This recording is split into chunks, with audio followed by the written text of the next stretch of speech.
Ethan and I had been enemies since childhood. But it wasn't until we met again at university, older, sharper, and carrying years of unresolved tension, that everything truly began. Some people say your first love is unforgettable. They're wrong. Your enemy is. Because love can fade. But rivalry? That sinks into your bones. I met Ethan Hawthorne when I was 7 years old. We hated each other. And somehow, through childhood, through adolescence, through years of pretending we didn't care, we never really let go. I thought going to university would finally free me from him. I didn't know it would be where I fell in love. University had been my fresh start. New campus. New life. New air that didn't smell like competition. Then I walked into my first lecture hall. And saw Ethan sitting 3 rows down, relaxed like he owned the place. Same sharp jaw. Same infuriating calm. The universe has a twisted sense of humor. We didn't speak at first. We didn't need to. Our history filled the silence. Every group project turned into strategy. Every debate into a battle. He challenged my ideas. I challenged his authority. And everyone noticed. Some people asked if we were dating. Others asked if we were about to kill each other. The truth was worse. Late nights in the university library became routine. We'd sit across from each other, tension crackling, pretending to focus. Sometimes our knees brushed. Sometimes our eyes met for a second too long. Neither of us acknowledged it. Because acknowledging it meant admitting the war was changing. The first crack happened during a storm. I was overwhelmed, assignments piling up, expectations suffocating. I didn't realize I was crying until a shadow fell over my desk. Ethan didn't say a word. He just slid a coffee toward me and sat down. "You still overthink," he said quietly. "And you still annoy me," I replied. But my voice shook. He stayed anyway. That was the moment I realized my enemy knew me better than anyone else. Then Lydia arrived.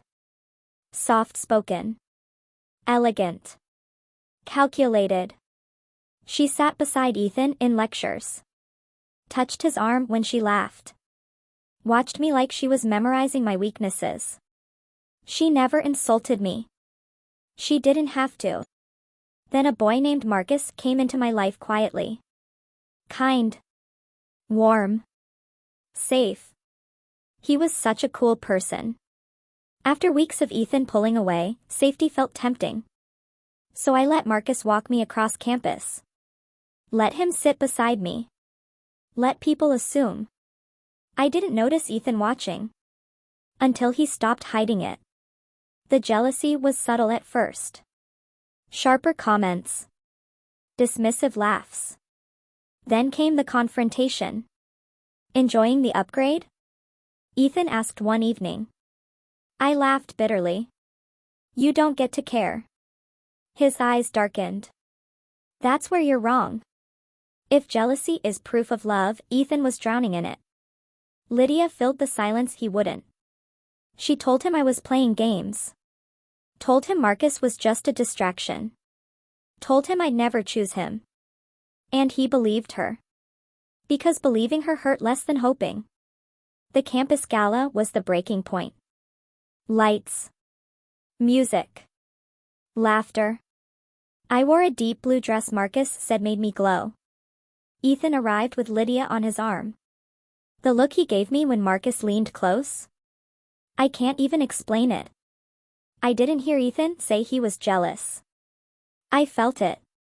In the way his voice hardened. In the way he stood too close, like proximity alone could reclaim territory. I wondered how long he'd felt this way, and how long he planned to keep pretending he didn't. He pulled me outside into the cold night. "Tell me it's fake," he said. "You never asked," I whispered. Before he could answer, Lydia appeared. And whatever he was about to say, he swallowed it.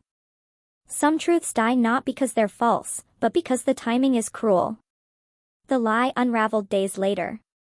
Marcus found out the truth. So did Ethan. And that night, soaked in rain and regret, he stood at my door. I was afraid of loving you, Ethan admitted. Because if I did, I'd lose. I laughed softly through tears. We've been losing since we were kids. He told me everything. The lies. The fear. The jealousy that burned every time someone else touched me. I told him the truth too. That Marcus never mattered the way he did. That I hated Ethan because wanting him felt like surrender. He took my hand. Then surrender with me. Our first kiss wasn't explosive. It was slow and beautiful. Years of tension dissolved in that moment. He kissed me like he'd waited his entire life. Some love stories don't begin with butterflies. They begin with survival. From then on, romance unfolded naturally. Late-night talks in his apartment. Shared silence that felt sacred. Arguments that ended in laughter instead of distance.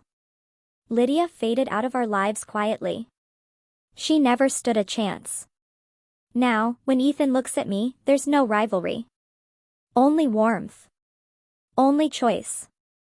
I thought enemies couldn't become lovers. I was wrong. Sometimes, they're the only ones who ever could. If love is a battlefield, then Ethan was the war I survived. And the home I finally chose. Hey, besties, your support helps us create more amazing stories.